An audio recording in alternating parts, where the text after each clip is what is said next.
So good morning, thank you for being here, everybody. Past year has been a difficult transition for me in many ways. 2025 taught me a lot of lessons about the fluidity and unpredictability of life.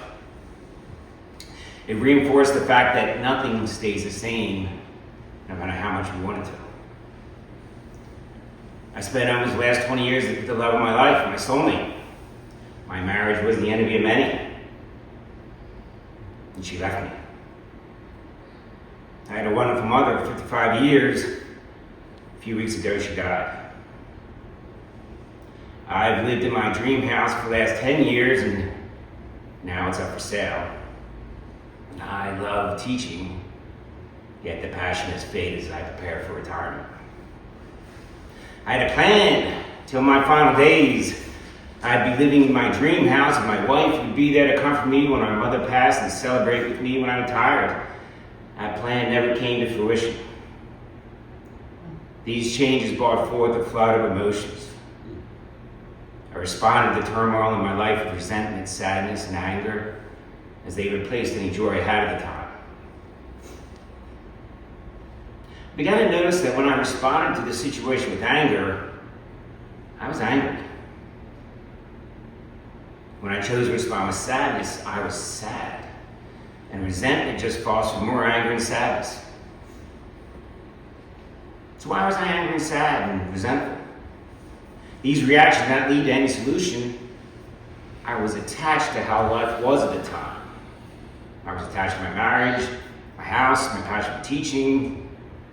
I had no plans to change, and I definitely did not want things to change, but they did. When the Buddha spoke about attachment, he wasn't talking about something abstract or philosophical. He was pointing directly at a lived experience. Something we feel in the body, in the heart, in the mind many times a day. Attachment is that moment when we say, this must stay, or this must not change, or this has to go away. It's leaning towards or pulling away from our experiences. And the Buddha's insight was simple and radical. This habit of clinging is a primary cause of suffering. Not because the things we cling to are bad, but because clinging asks the impossible. Everything we experience is impermanent. Bodies age, emotions shift, relationships evolve. Even our most cherished moments are already slipping away as they arrive. And yet the mind keeps trying to secure them as if just enough effort, just enough control can make life stay put. We attach to pleasure, wanting it to last. We attach to pain, wanting it to end. We attach to views, identities, roles, and stories about who we are and the things should be. And much of the time, we don't even notice we're doing it. Attachment often feels, well, like me. Like common sense, like love, like responsibility. But the Buddha invites us to look more closely. What does attachment feel like?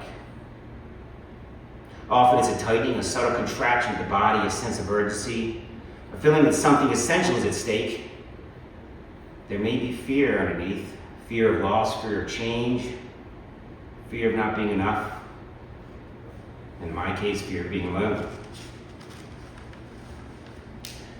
Attachment says, I'll be okay when this works out. When I'm appreciated, when I get what I want, when this stops happening. Thus, it's not really a problem, just a condition arising. And so our happiness is postponed, made conditional on circumstances we don't actually control. This is not a personal failing, this is a conditioning. The Buddha didn't teach attachment to judge us, he taught it because he saw that freedom was possible. One of the most important misunderstandings about this path is the idea that non-attachment means not caring. That we're supposed to become distant, aloof, or emotionally flat. But the Buddha never taught indifference. Attachment is not the same as love. Attachment says, I need you to be a certain way. Love says, I care for you even when things change. I recall my daughter as a child would occasionally state that she would not survive if anything happened to me. My daughter was attached to me, or at least the idea that I'd be here forever. She was anxious about the future, inevitable. I would always tell her, death is a consequence of life, so you must accept that fact, or you will not have peace when I'm gone. May have phrased it a little differently to a 4-year-old, but you get the point. Attachment is about possession, love is about presence. We can see this clearly in relationships. When we cling to people, partners, children, friends, we suffer not only when we lose them, but also when they fail to meet our expectations. We may control, fix, or try to control, fix, or study, manipulate, all in the name of love, but underneath is fear. Non-attachment doesn't mean we stop loving, it means we stop demanding permanence. We stop asking people or gods to save us from impermanence. The Buddha pointed out that everything we cling to carries within it the seed of loss, not as a punishment, but as a natural law. To cling to what changes is to sign up for distress.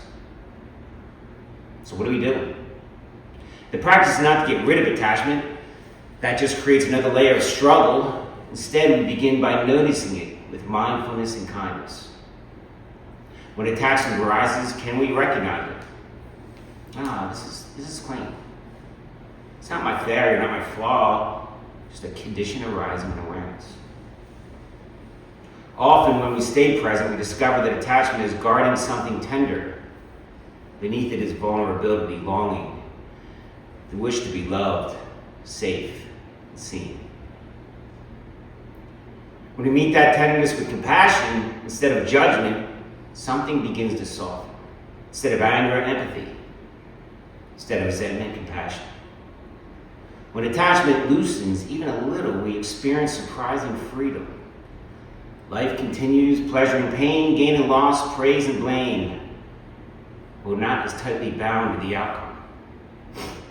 We meet each moment more honestly, more gently. So the invitation is simple and endlessly challenging. Can we let things come and go without closing our hearts? Can we love without clinging? Can we trust life enough to loosen our grip? The Buddha used the image of holding a rope. We don't need to cut the rope, we just need to loosen our grip. Even a little makes a difference. We still enjoy pleasure, but we don't panic when it fades. We still feel pain, but we don't define ourselves by it. We still care deeply, but we allow life to move. Non-attachment brings a surprising intimacy with experience. When we're not busy grasping, we can actually be more present. We taste the moment more fully because we're not trying to keep it. Think of when you're on vacation and constantly taking videos or pictures. It's great to collect memories. However, as a result, we often are not present to fully enjoy the moment. The sunset is more beautiful when we're not demanding that it last. The conversation is more alive when we're not trying to control the outcome. A life is more precious when we're not constantly defending a fixed idea of who we are. The Buddha didn't promise that letting go would make life comfortable. He promised that it would make life free. Free to respond instead of react. Free to love without fear. Free to grieve without being destroyed by loss. Free to be human in a changing world. This is a gradual practice. Attachment will keep arising. That's okay. Each time we notice it and soften, even for a breath, we're training the heart. So the invitation is gentle. Can we allow things to come and go? Can we enjoy without clinging? Can we change without closing down? We don't need to solve impermanence, we just need to stop fighting it. In that easing of the struggle, the Buddha said we discover something unexpected. Not emptiness, not coldness, but peace. A peace that doesn't depend on things staying the same. A peace that can move with life. That's the freedom that Dharma points to. It's simple but difficult at the same time. It's kind of like running in a marathon. I know how to run. That part's easy. Running 26 miles is pretty difficult though. So I would train to be able to run the 26 miles. The same way I should train for my life by using the Dharma. My practice is my training. Mindful meditation does not solve my problems, however, it allows me to recognize when they arise and respond wisely. If I found how to wound in my arm, I would not rub salt in the wound, resulting in more pain. That'd be silly. So why would I become resentful when someone disappoints me? Why do I become angry when life does not work out the way I wanted? How is that different from rubbing salt in my wound? It obviously does not solve the problem. It definitely does not make the problem easier to handle. All anger does is make me angry, rather than being mindful and self-aware. I'm not paying attention. When we accept that life is unpredictable, and we have cycles of joy along with cycles of sadness, we can be content. Life can really suck sometimes. Life can be beautiful. Accept and react wisely to that reality, and you will find joy no matter the circumstances. And I end with an appropriate quote from when I was a teenager. I don't know if you ever heard it before, but life is like a box of chocolates. Never know what you're going to say. Thank you. Thank you, Kevin. Thanks. Any questions or comments or thoughts? That was really beautiful and just Thank so you. perfectly said. I couldn't possibly comment on anything. Oh. Really said it so well and so heartfelt. So thank you so much for sharing what we all experience in different ways. But we share your experience. We feel your pain, and thank you so much for sharing. Thank you. Thank you. Any thoughts? That's it. And I have a question, and thank you so much. Just, Thank you. Thank you. the word I kept hearing that really resonated with me was gentle. Mm. I guess Was what? gentle. And then I contemplate that word. I say that word, but I guess the devil's in the details. Mm. So when it's in that moment, and I'm watching, where does gentle come in? I view it as responding to when we have those that anger arising, or that resentment, or sadness, or that emotion, to respond with gentle kindness and not respond or react. And I think that was important. I like, instead of reacting, or respond. And responding wisely. And it is kind of, to me, it is kind of like silly. Like, seriously, would you rub salt in your wound? But what does anger do for me? And I've told this story before. I remember I came home a few weeks ago, was upset, and and I had an old chair that was a kitchen chair that was a little broken, and I was going to throw it out. I said, I'm just going to break this chair. And I picked a chair after break it and put a hole in my ceiling. And I'm like, oh, so this is why you don't get angry. Now I was angry that I had a hook out. But it was a good moment to be like, see, that did nothing for you. Instead of responding wisely, with compassion on myself, responding with anger. And it made me feel worse. And my little hole in my wall, my ceiling. Yes? That's fine. Okay, guys. Thank you. You over time. And now you're unlearning that influence. And it becomes part of you, and then it's a reaction that you're not even thinking about. You're slowing down and thinking about it. So the attachment, I'm right with you, and I'm trying to undo that in my life. Very, very tough. And I think you're right about being aware of the reactions.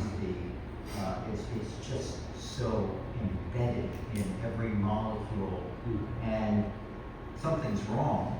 But I think that's finding your way to why it's wrong and how to feel better. So, we are born with clean slates. How did you get to that point where it's unbearable to be attached, and then make the realization that you have to undo decades maybe of the training? I mean, for me, I don't think I'd be in that mindset without being in this temple, and learning and practicing and what I've learned from ministers and my Sangha, the Sangha and everything. I think the first step is being self-aware. When I sat and, instead of just reacting, being angry stuff, I sat and actually thought down and analyzed them. Okay, so how did that work out? And I practiced that with smaller things, and then I've gotten better with when the big things happen, I'm able to catch them and go, okay, Kevin, write down, this too will pass. And even when it's a good thing, recognize it's not going to be there forever. And in a lot of ways, like I mentioned about the sunset, it makes it more precious. When you know it's not going to last, forever. So it makes you appreciate life more. Thank you, Kevin. Around this time last year, I had a real health issue happen, and it was complicated by the anxiety that came along with it. And I unfortunately ran into this book, and I was reading about how to deal with anxiety as it arises. It was an acronym. It was like RAIN. It was recognize it, admit it, anxiety is rising. Investigate where did this come from, and then note it. And the author of the book suggested that every time anxiety arises, to go through this. And I mean, so many times during the day, there always wasn't health related. Other things I was getting anxious about was it was nice to become aware of how much anxiety arose in me. And I really used it because I needed it. So I was really, and as you were talking, I was remembering that thing that happened, and I was on the road, and I was not around land at the time it happened. And the anxiety, I was really so attached to life. I was so scared of dying. It was like this attachment to life.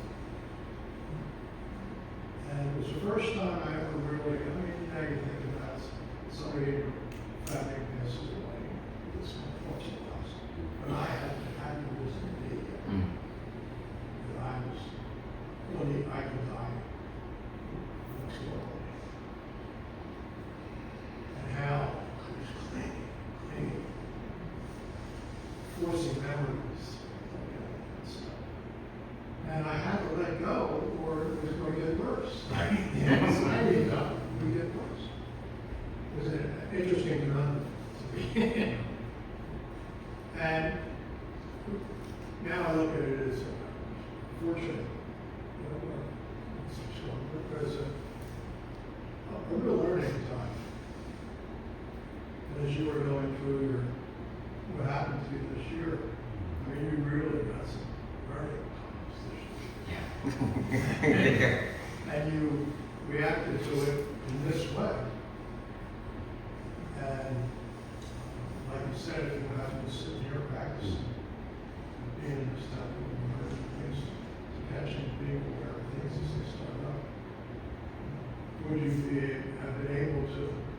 react to it as you did today. I could picture myself, symbolically, rocking back and forth in the closet, yeah. And here you go giving us a lesson, or you gave me a lesson on how, now I'm going to use that acronym for attachments. Silly little things in golf clubs, things like that. You need to do this, driver, and thank you for helping me with that. Thank you. And last I'll say is, it's also a kind of thing where when we get all wrapped up in our heads and, oh, this is not fair, and, I'm a good person, why is this happening to me, and I sit down at my table, and I gotta fall through the table. It's warm in my house. Come on, all right, shut up, Kevin,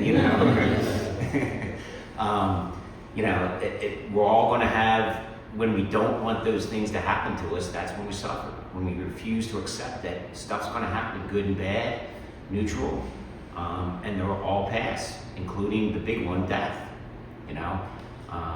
That's hard to accept, but it's reality, and that's the one that's definitely going to happen, no matter what. But thank you for your words. Otherwise, I'm sorry. We have a couple more. I don't know if we have time. Or, yeah. Thank you for your beautiful talk. You really explained things so well, and I liked the way you pointed out that freedom from attachment does not mean lack of caring. And that's something that a lot of non-Buddhists ask me about. Oh, you Buddhists, you're so cool when you touch, you don't care about anything.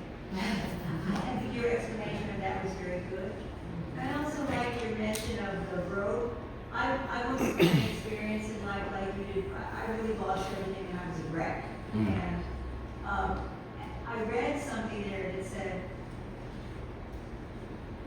I thought I was at the end of my rope, and then I realized there is no rope. I like that, yeah. Thank you.